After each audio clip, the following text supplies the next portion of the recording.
The legend of Vikramaditya, the warrior king and Shiva's blessing. In the annals of Bharat's grand history, few names shine as brightly as that of King Vikramaditya. A sovereign of unmatched wisdom, valor, and justice, his rule was the golden age of prosperity. He was a patron of the arts, a protector of dharma, and a warrior whose sword never wavered in the face of evil. But among the many tales of his reign, one stands supreme, the story of his love, his greatest battle, and the divine connection to Lord Shiva that defined his destiny. A love written in the stars. In the city of Ujjain, where Vikramaditya's empire flourished, there lived a princess of unparalleled grace, Devyani, the daughter of Dharma and darkness. Asurendra, the demon king, had amassed a vast army, his power drawn from dark sorcery and forbidden rituals. Vikramaditya, guided by righteous fury, gathered his finest warriors. His army was strong, but Asurendra's black magic twisted the very land against them. Undeterred, Vikramaditya rode at the forefront of his warriors, his presence alone igniting an unbreakable fire in their hearts. He fought like a tempest, cutting through Asurendra's forces with unparalleled might, his strikes swift as lightning and precise as the cosmic dance of Shiva himself. His blade sang through the air, severing the limbs of demons as he waved through their ranks like a celestial storm. Even when faced with overwhelming numbers, Vikramaditya did not retreat. Instead, he roared with defiance, challenging any who dared stand against him. His warriors, emboldened by his fearlessness, fought with renewed strength, knowing that as long as their king stood, victory was within their grasp. It was then that the great warrior sage Parashurama appeared before him and said, "No blade alone can win this war. Seek Lord Shiva's blessing, for only divine power can counter the darkness." The divine gift of Shiva. Determined, Vikramaditya left for the sacred peak of Kailash, where he meditated for days without food or rest, surrendering himself to Mahadev's will. The snow-covered peaks bore witness to his unwavering devotion. The heavens trembled, and the cosmic dance of Shiva began. In his trance, Vikramaditya found himself transported to the celestial realm of Kailash, where Shiva, seated in deep meditation, finally opened his third eye. Vikramaditya, the Lord of Destruction, intoned, "Your resolve has been tested, your devotion unshaken. To restore balance, you shall wield the might of the divine." From the cosmic void, Shiva summoned three weapons: the Chandrahas, a crescent-bladed sword imbued with the fury of storms, the Trishula, an ethereal trident resonating with the cosmic energies of creation, preservation, and destruction, and the Vajra Kanda, a thunder-forged blade infused with Indra's lightning. "These weapons will serve only one who upholds dharma with an untainted heart," Shiva decreed. Vikramaditya, humbled, prostrated before the Mahadev. As he grasped the Chandrahas, a surge of celestial energy coursed through him.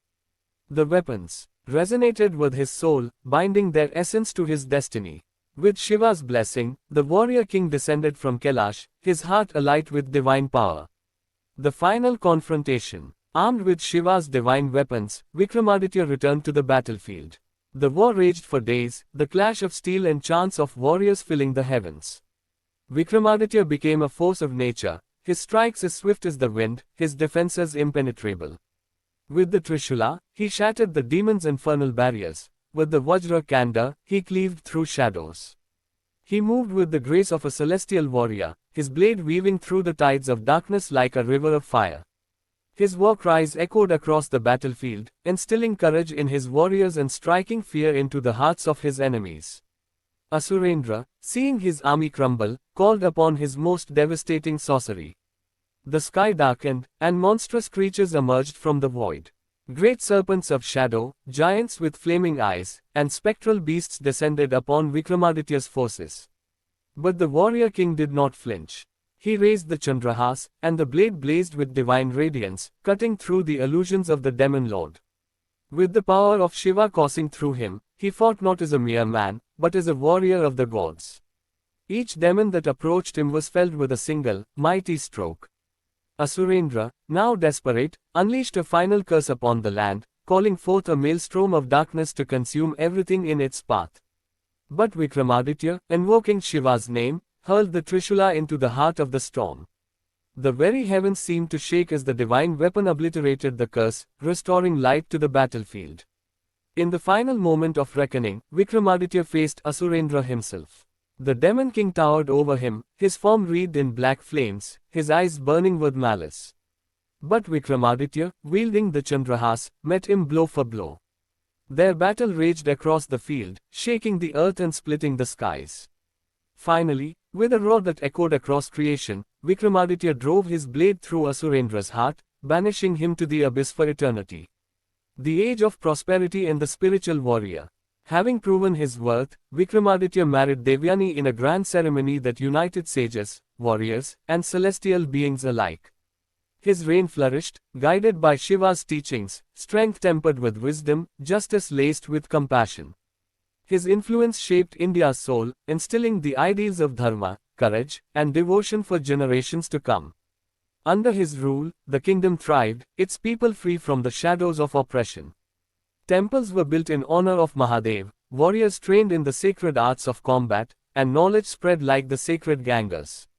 Vikramaditya's court became a beacon of wisdom, where poets, philosophers, and warriors alike gathered to seek enlightenment. Even after his mortal reign ended, it is said that Vikramaditya's spirit lingers in the whispers of warriors, in the hymns of sages, and in the undying devotion of those who seek the path of righteousness. And thus, his legacy remains immortal, an eternal flame that burns in the heart of Bharat's warriors and seekers alike.